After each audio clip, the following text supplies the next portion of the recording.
सुन अब, इसने ना यहाँ देखो वेक्टर ए, वेक्टर बी और वेक्टर सी को ड्रॉ किया, ठीक है ना, फिर एक ये डायग्राम ड्रॉ किया, एक ये ड्रॉ किया, एक ये ड्रॉ किया, ये बताना है कि इसने ना मैचिंग करनी है, कौन सा के साथ मैच करेगा। इस बात का ध्यान रखना। देखो इस टाइप का क्वेश्चन पेपर में अगर आ जाए तो 2-3 बातें याद रखनी है बस। एक बात तो याद रखो आप कि अगर वेक्टर ए हो और वेक्टर बी ऑर्डर में है और वेक्टर सी भी एक ऑर्डर में ही लगा दो आप, सब कुछ ऑर्डर में है और क्लोज लूप बन रहा है, तो इनका रिजल्टेंट 0 आता है। एक बात तो आप याद रखो, ठीक है ना, ये बात बहुत काम की है। अगर वेक्टर ए, वेक्टर बी और वेक्टर सी तीनों अगर ऑर्डर में हो जाए तो और क्लोज लूप बना रहे हो तो रिजल्टेंट क्या आता है बताइए, 0। तो यहाँ पे एक तो रिजल्टेंट इसका तो a प्लस बी प्लस सी, यहाँ पे इनका रिजल्टेंट 0 आएगा। एक बात तो याद रखो।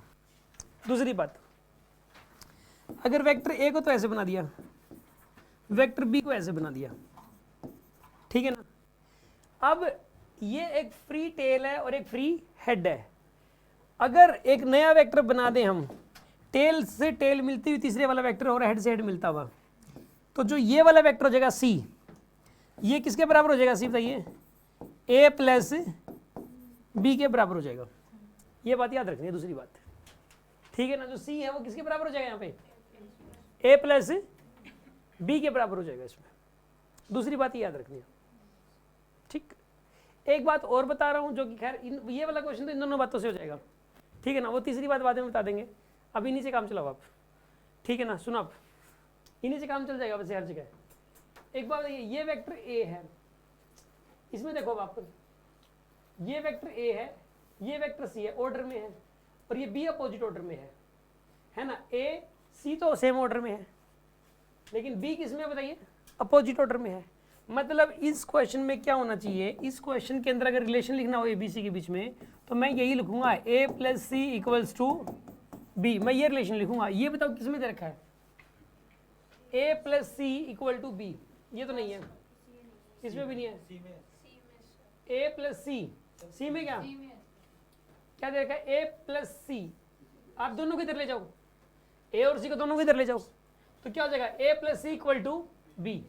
तो ये मैच करेगा इसके साथ, फर्स्ट के साथ, ये दोनों तो गए मैच भाई। समझ आ गई बात यहां तक। अब सुनो अगली बात,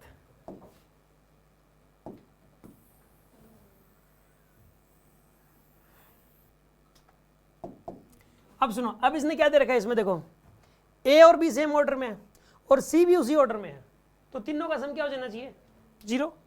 ए बी सी तीनों एक ही ऑर्डर में है और क्लोज लूप बन रहा है, तो यहां पे क्या होना चाहिए बताइए, A plus B plus C is equals to 0 होना चाहिए। तो कौन सा मैच करेगा बताइए इसमें से, हाँ जी डी मैच करेगा इसमें, बिल्कुल। देखो सी को इधर ले लो, A plus B plus C equal to 0 हो जाएगा, यानी कौन सा मैच करेगा इसमें, ये और ये मैच करके। अच्छा इसमें ऑर्डर में कौन कौन से बताओ, सी और बी तो ऑर्डर में है, सी और बी किसमें है, और ए अपोजिट ऑर्डर में है, तो सी प्लस बी किसके बराबर हो जाएगा, यहाँ पे ए के बराबर हो जाएगा। कौन सा मैच करेगा बताइए आप, बिल्कुल सेकंड वाला मैच कर जाएगा इसके साथ, ये मैच कर गया इसके साथ, अब ये वाले साथ मैच करेगा ये। फिर भी बताओ ए और बी किसमें है, सेम ऑर्डर में है ए और बी, लेकिन सी किसमें है, अपोजिट ऑर्डर में है, तो इक्वल टू क्या कर दोगे, सी। आंसर क्या आएगा इसके, इसमें ए वाला मैच कर जाएगा इसके साथ। बात समझ में आ गई होगी आपको। बस आपको जैसे कि ये वाला जो क्वेश्चन है, देखो जेई मेन में आया हुआ है और एक आसान क्वेश्चन है, ये question 5 seconds 5 second 5 second 5 seconds 20 seconds में होने वाला क्वेश्चन है, 30 मिनट्स में, ठीक है ना। सिलेबस सेम है मेन का और नीट का, तो मेन के जो क्वेश्चन 30 सेकंड्स में हो सकते हैं वो नीट में बिल्कुल आते ही आते हैं, जो अब तक आया नहीं, एज इट इज आते हैं, फ्री के नंबर हैं और ये कभी भी आ सकता है, कभी भी। मतलब ये वो क्वेश्चन है जो बिल्कुल मतलब जो है ना, एक बोलते हैं ना, मतलब ऐसी सिचुएशन में है कि कभी भी एच डी चल जाएगा। अच्छा इसके अंदर बस हमें 2 कॉन्सेप्ट याद करने थे। कॉन्सेप्ट क्या क्या है बताइए। पहला कॉन्सेप्ट क्या था कि अगर 3 वेक्टर्स हैं, तीनों किस में बताइए, सेम ऑर्डर में हैं, तो तीनों का सम क्या होता है, 0। ये होता है पहला तो। और दूसरी बात क्या है बताइए, अगर ये वाला और ये वाला सेम ऑर्डर में है लेकिन एक अपोजिट ऑर्डर में बना दो सी वाला, तो क्या हो जाएगा बताइए, A plus B equals to क्या हो जाएगा, सी के बराबर हो जाएगा इसमें।